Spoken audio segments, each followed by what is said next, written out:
लाहौर में ज़िला शाह का वाक़या हुआ खान साहब के समान पार्क के पास, उसका अभी तक कोई एविडेंस नहीं मिला कि पुलिस ने मारा था। यहाँ पे मैं कहता हूँ 200 नहीं, 300 नहीं, 100 नहीं, 50 नहीं, 15 से 20 लाशें भी खुदा ना खास्ता होती हैं। ये बहुत बड़ी तादाद होती है लाशों की। मैं मान लेता हूँ कि लोग शहीद हुए वहाँ पे, पर पूरी सियासी जमात में से एक लीडर भी किसी एक कारकुन के जनाजे पे नहीं गया। हम मिडिल क्लास लोग हैं, आप हैं, मैं हूँ, बाकी लोग हैं। अगर हमारे जनाजे पे आने के लिए कोई तैयार नहीं है, जिसके लिए हम मरेंगे, उसकी पूरी पार्टी में से एक भी शख्स हमारे जनाजे पे आने को तैयार नहीं। मेरे पेरेंट्स, मेरे बीवी, मेरे बच्चे, ये सारे तो होंगे, कोई एक बंदा उनके सर पे हाथ रखने के लिए नहीं आया। तो फिर कौन सी सियासत है, किसके लिए हम मरें? और मैं माजरत के साथ तमाम सियासी जमातों की बात ये करूंगा कि जब कोई सियासी कारकुन जो मिडिल क्लास है वो किसी एहतजाज में, किसी जलसे में, किसी धरने में अपनी जान से जाता है, उसके बच्चों का खर्चा कोई सियासी जमात नहीं उठाती। तो कहने का मतलब है वजीर आजम पाकिस्तान रहने वाला शख्स भी फेक न्यूज का शिकार हो चुका है। आप मैं अभी होते हैं तो हमें बड़ा मुहतात होकर देखना है। अब इस फेक न्यूज का मुकाबला हम टेक्नोलॉजी से कर सकते हैं। मैं ये खबर नहीं चलाऊंगा, मैं चेक करूंगा थाने से,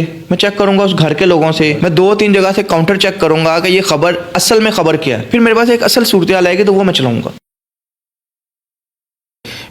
बदर भी इससे रिलेटेड एक सवाल है कि इस्लामाबाद में जो अभी ताज़ा तरीन वाक़या हुआ, पीटीआई वालों ने वहाँ धरना देने की कोशिश की, एहतजाज किया, और बाद में ऐसी वीडियोस आ रही हैं, ऐसे वाक़यात जो सामने आ रहे हैं कि वहाँ कुछ लाशें गिराई गई हैं और उनको लाशों को छुपा लिया है हुकूमत ने।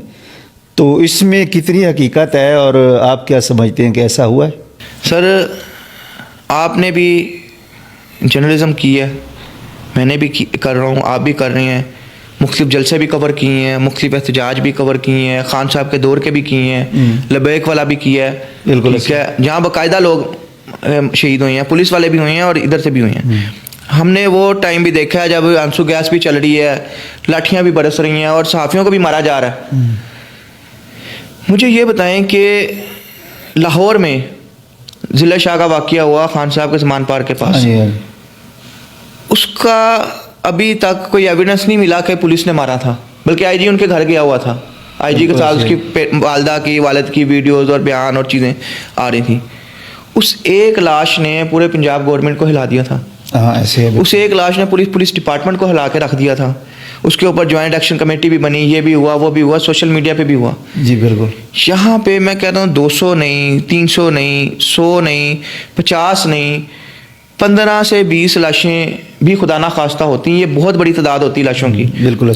क्या आपको लगता है कि किसी पॉलिटिकल पार्टी को आजकल के एनवायरनमेंट में 15-20 लाशें मिल जाएं और वो उसका जनाजा सड़क पर ना पड़े? फिर तो ये सवाल पैदा होता है कि अच्छा चले हो गई। हाँ, ये हमारे सामने हकीकत है कि वो ढाका में जो हुआ तो इनकलाब आ गया, लाशें गिरी, पुलिस ने गिराई, सिक्योरिटी फोर्सेज ने गिराई और इनकलाब आ गया। सर ये तो इस किस्म के मौके पे तो पीटीआई के पास गोल्डन चांस था। अच्छा, फिर मेरा इस पे शिकवा है, मैं मान लेता हूँ कि लोग शहीद हुए वहाँ पे। सर पूरी सियासी जमात में से एक लीडर भी किसी एक कारकुन के जनाजे पे नहीं गया।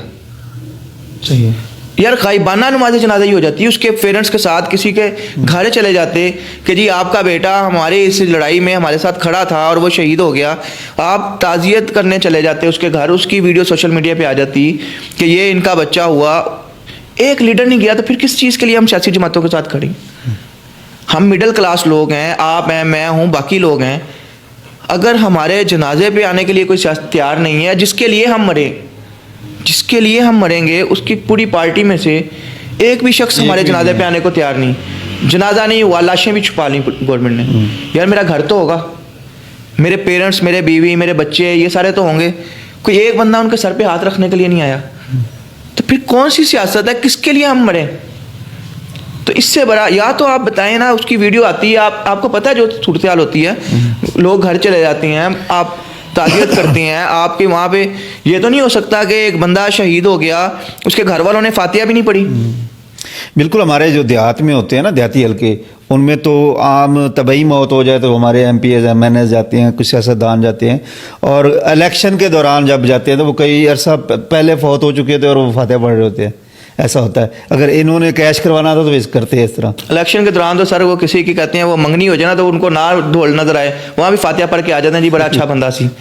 लेकिन सवाल वही है ना कि हमारे सियासतदान इन जनाजों पे इन लोगों के घर कहाँ पे हैं, इनकी कोई फहरिस्त कहाँ पे है। अच्छा, फिर इनके कोई भी नहीं गया, हो गए शहीद। तो यार ये कोई जानवर थे। आपकी अपनी पार्टी ने, जिसके लिए आप शहीद हुए हैं, आपको कुत्ते जितना एहतराम नहीं दिया कि जाके आपके कहते हैं घर वालों को कोई तसल्ली दें, कोई दिलासा दें, कोई उनके साथ प्रेस कॉन्फ्रेंस कर दें। केपीके में तो कर सकती हैं ना प्रेस कॉन्फ्रेंस, बिल्कुल ऐसा है। आप उनको साथ बिठाएं, आप बताएं कि हम इनके साथ खड़े हैं, आज से इसके बच्चों की जिम्मेदारी मैं उठाता हूँ। और मैं माजरत के साथ तमाम सियासी जमातों की बात ये करूँगा कि जब कोई सियासी कारकुन जो मिडिल क्लास है वो किसी एहतजाज में, किसी जलसे में, किसी धरने में अपनी जान से जाता है, उसके बच्चों का ख़र्चा कोई सियासी जमात नहीं उठाती, उसके घर का ख़र्चा कोई नहीं उठाती, उसके बुरे वालिदैन की जो दुआएं हैं वो कोई सियासी जमात नहीं देती। और इन एहतजाज में मुझे किसी लीडर का कोई बच्चा नहीं नज़र आया जिसको मारा गया हो, जिसको कहते हैं कत्ल किया गया हो, जो धरने में किसी एहतजाज में अपनी जान से गया हो। तो मुझे तो नहीं नज़र आता। ये जो खबरें चलती हैं ये जानबूझ के प्रोपेगेंडा के तौर पे करते हैं इस तरह की। सोशल मीडिया पे इस वक्त हमने प्रेस क्लब में एक भी करवाई है, क्योंकि मैं प्रेस क्लब का भी इस वक्त ओहदेदार हूँ, तो हमने एक प्रेस क्लब में भी वर्कशॉप करवाई है। इसके अलावा वर्कशॉप हो रही हैं और अगले साल का भी हमारा इरादा है कि कंटिन्यू करें फेक न्यूज़ के ऊपर कि किस तरह से उससे निपटा जाए। सही है। अब मैं आपको एक और मज़े की बात बताऊँ, मैं पंजाब पुलिस का प्रोजेक्ट कर रहा था, उनका मीडिया सेल हमने बनाया, मैं उसका पहला सोशल मीडिया हेड था, सेल का इंचार्ज था, मीडिया सेल हमने डिज़ाइन किया। एक वीडियो वायरल होती थी, उसके बाद कि बूढ़ी औरत ने जो है ना को उसकी बहू ने या बेटे ने मारा, सोशल मीडिया पे ढेर लग जाता। अब हम उसको सर्च कर रहे हैं, कोई 4 साल पुरानी है, कोई 10 साल पुरानी है, कोई 8 साल पुरानी है, उस पर कार्रवाई भी हो चुकी है, उस पर सुलह सफाई भी हो चुकी है।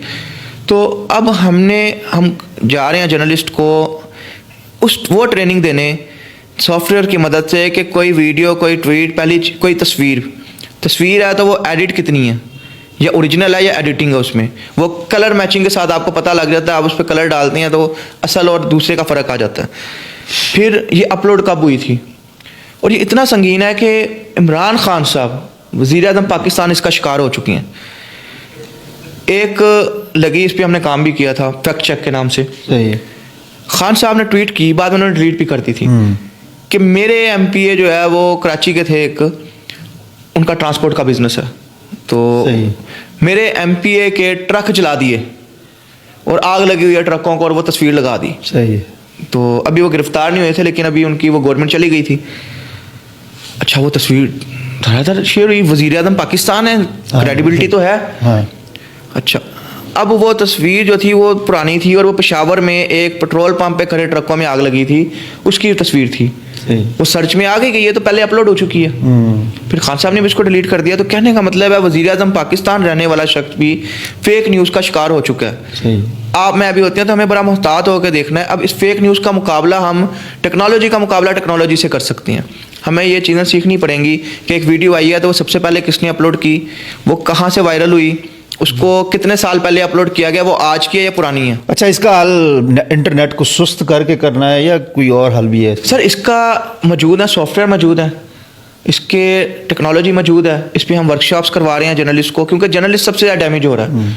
मेरे पास सोशल मीडिया पे कोई ट्वीट आ जाता है, कोई वीडियो आ जाती है, तो सिर्फ उसको मैंने ये नहीं चेक करना ये नई है पुरानी है, मैंने चेक करना ये अपलोड किसने की थी, ताकि मैं उस बंदे की आईडी तक जाऊं, मैं उससे रब्ता करके मुझे ये पता लग जाए ये किस इलाके की है, इसका थाना कौन सा है, इसकी फिर FIR दर्ज। हमने काउंटर चेक करना होता है, हमने पूरी स्टोरी कंप्लीट करनी है।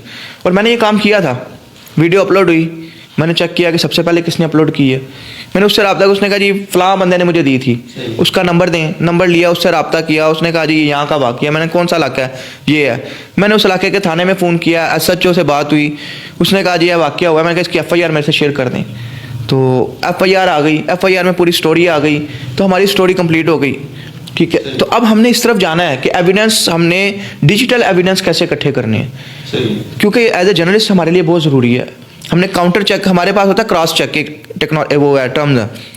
क्रॉस चेक ये होता है कि आप मुझे खबर देते हैं तो मैं ये खबर कभी नहीं चलाऊंगा, मैं इसको 2-3 और जरा से कंफर्म करूंगा कि आपने मुझे सच बताया या झूठ बताया। आप मुझे कहते हैं जनाब फलां घर में जगह डकैती हो गई, मैं ये खबर नहीं चलाऊंगा, मैं चेक करूंगा थाने से, मैं चेक करूंगा उस घर के लोगों से, मैं 2-3 जगह से काउंटर चेक करूंगा कि ये खबर असल में खबर क्या है, फिर मेरे पास एक असल सूरत हाल आएगी तो वो मैं चलाऊंगा।